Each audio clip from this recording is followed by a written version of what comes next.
সাংবাদিক বন্ধুগণ, আপনারা জানেন যে 2018 সালে একটা পরিপত্রের মাধ্যমে মাননীয় প্রধানমন্ত্রী জননেত্রী শেখ হাসিনা কোটা বাতিল করেন। কোটা বাতিল করার পর আমি এই কারণে বলছি যে প্রেক্ষাপটটা সকলেরই জানার দরকার। কোটা বাতিলের পর বীর মুক্তিযোদ্ধাদের কয়েকজন সন্তান হাইকোর্টে একটা রিট পিটিশন করে। সেই রিট পিটিশন শুনানি হওয়ার পরে হাইকোর্ট বিভাগের একটি দ্বৈত বেঞ্চ একটা রায় দেয়। সেই রায়ে এই যে 2018 সালের যে কোটা বাতিলের যে পরিপত্র, সেই পরিপত্রকে তারা ইল্লিগাল ঘোষণা করেন এবং বাতিল করে দেন। 3 দিনের মধ্যে যেহেতু সরকার এই বাতিলের পক্ষে এবং রায়ে যে কোটা বাতিল করা হয়েছে সেটাকে যে আবার পুনর্বহাল করা হলো সেটার বিপক্ষে, সেই জন্য 3 দিনের মধ্যে আপিল বিভাগে আপিল করা হয়। আপিল করার আগেই যদিও কোটা বিরোধী আন্দোলনকারীরা হাইকোর্টে যখন মামলা শুনানি হয় কোনো পক্ষভুক্ত হয় নাই, এবং যখন সরকার আপিল করে তখনও তারা পক্ষভুক্ত হয় নাই। তো সেই ক্ষেত্রে যখন এটাকে চেম্বার জাজ আপনার ফুল আপিল বিভাগের ফুল বেঞ্চে পাঠানো হয়, আপিল বিভাগ সেইটাকে শুনবে বলে একটা তারিখ দেয়। ইত্যবসরে কোটা আন্দোলনকারীরা এই আপিল শুনানির আগে একটা পক্ষভুক্ত হন। তারা পক্ষভুক্ত হওয়ার পরে সেই পক্ষভুক্তের দরখাস্তের উপরে যখন শুনানি হয় তখন আপিল বিভাগ একটা আদেশ দেন। সেই আদেশে আপিল বিভাগ অত্যন্ত পরিষ্কারভাবে বলেন যে স্ট্যাটাস কো মেনটেন করতে হবে, আর বলেন যে হাইকোর্ট বিভাগের যে কোটা বাতিল করার কোটা থাকবে না, এই জিনিসটা যে বাতিল করা হয়েছিল আগে, সেইটাকে যে বাতিল হাইকোর্ট বিভাগ বাতিল করেছে সেটা অকার্যকর থাকবে যতদিন পর্যন্ত আপিল বিভাগের এই শুনানি না হবে। তার মানে হচ্ছে সেই দিন থেকে বাংলাদেশে কোনো কোটা ছিল না, এবং তারিখ নির্ধারণ করেন যে অগাস্ট মাসের 7 তারিখ 2024 সাল এই মামলার শুনানি হবে। আপনারা দেখেছেন যে একদিকে কোটা বিরোধী আন্দোলনকারীরা যখন এই আন্দোলন চালিয়ে যাচ্ছিল, এর সুযোগ নিয়ে কিছু মহল এই আন্দোলনকে অন্যদিকে প্রভাবিত করার জন্য সহিংসতা অবলম্বন করেন। এক পর্যায়ে কোটা বিরোধী আন্দোলনকারীরা বলেন যে আন্দোলনের পাশাপাশি তারা আলোচনায় বসতে চান। আমি মাননীয় প্রধানমন্ত্রী জননেত্রী শেখ হাসিনার আদেশে বলি যে যখনই তারা বসতে চায় আমরা রাজি আছি, এবং সেই সংবাদ সম্মেলনে আমি অত্যন্ত পরিষ্কারভাবে বলি যে কোটা বিরোধী আন্দোলনের যে মামলাটা আপিল বিভাগে আছে, সেই মামলাটা 7 তারিখে শুনানি, এটা এগিয়ে আনার জন্য আমরা ব্যবস্থা করব, এবং সেই দিনই বিজ্ঞ অ্যাটর্নি জেনারেল তিনি এই মামলাটা এগিয়ে এনে 21শে জুলাই শুনানির জন্য দিন ধার্য করেন আপিল বিভাগ। আপিল বিভাগ 21শে জুলাই এই মামলার শুনানি করেন এবং একটা সবিস্তারিত রায় দেন। সেইখানে আপিল বিভাগ বাংলাদেশের সংবিধানের 104 অনুচ্ছেদের ক্ষমতা বলে তারা একটা কোটার ব্যাপারে একটা নির্দেশনাও দেন।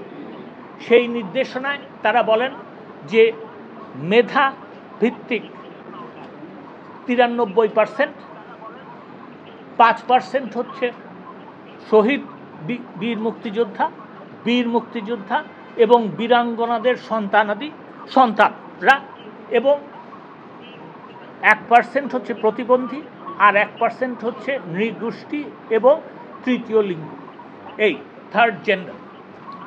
এই তারা একটা নির্দেশনা দেন এবং আমার সাথে যখন এই কোটা বিরোধী আন্দোলনকারীদের নেতৃবৃন্দ আমাদের সাথে এখানে আমার সাথে আছেন মাননীয় শিক্ষামন্ত্রী মহোদয় এবং মাননীয় তথ্য ও সম্প্রচার প্রতিমন্ত্রী মহোদয়, আমাদের সাথে যখন তারা বৈঠকে বসেন কোটার দাবি পেশ করার জন্য, তখন এবং সেই কোটার দাবি পেশ করার পরে আমি যখন বাইরে এসে আপনাদের সামনে বক্তব্য দেই রাত্রি 2:30টার সময়, তখন আমি বলেছিলাম যে এই কোটার পার্সেন্টেজ সম্বন্ধে যে আলাপ হয়েছে তাতে আপনার একটা সুষ্ঠু সমাধান আসা সম্ভব।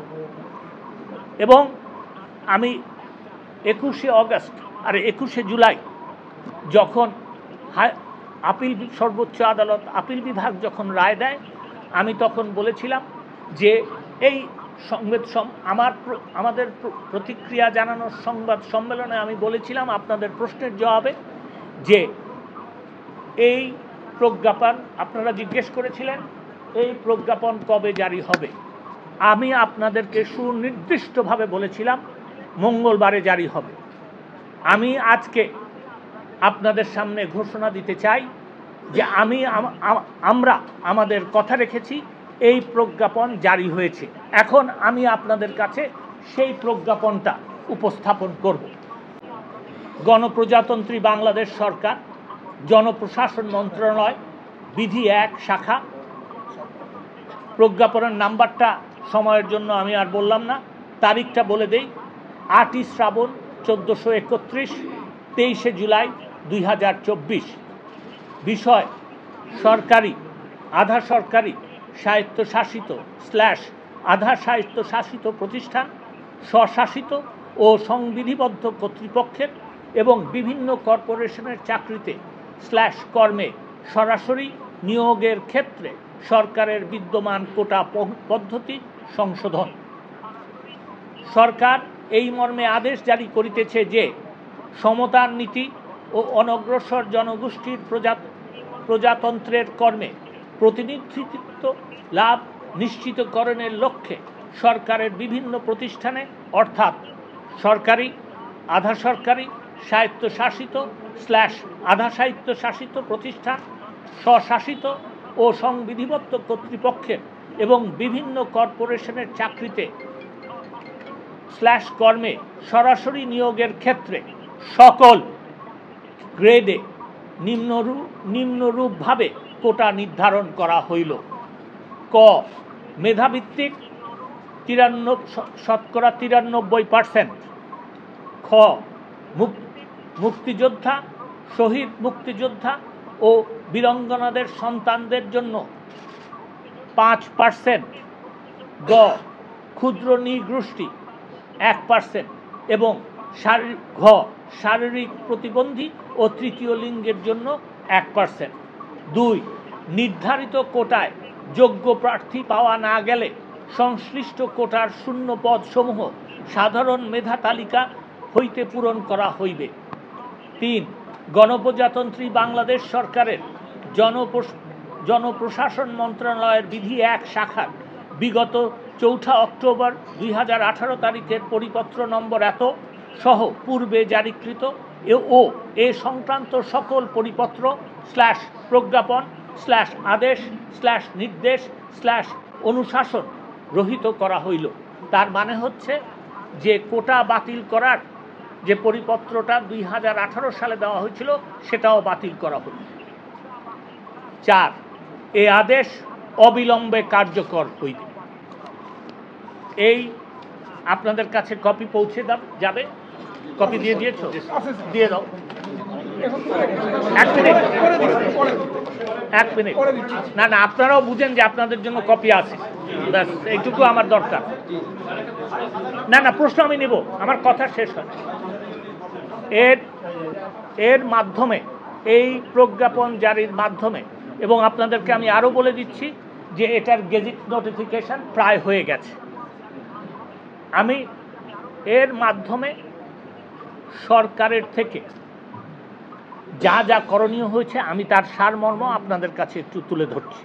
1, আমরা কোটা সংস্কারের যে রায় সর্বোচ্চ আদালত আপিল বিভাগ দিয়েছে তা কিন্তু প্রতিপালন করেছি।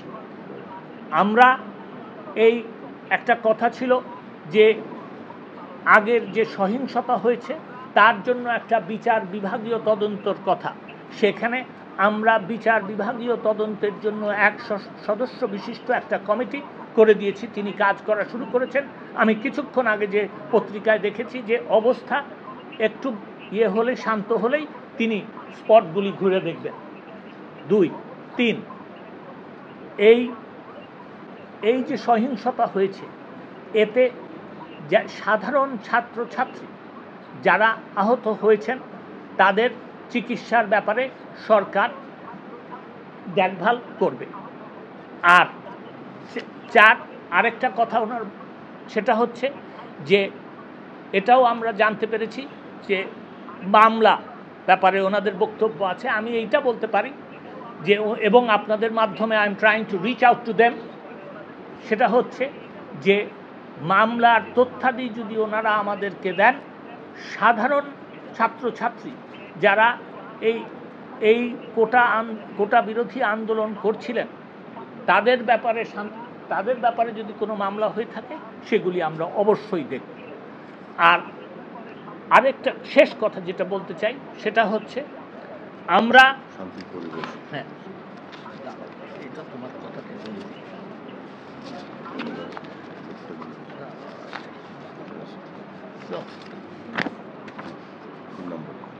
শিক্ষার পরিবেশ ফিরিয়ে আনা এবং সকল ছাত্রছাত্রীদের সুরক্ষা ও নিরাপত্তার পরিবেশ সরকার তৈরি করবে।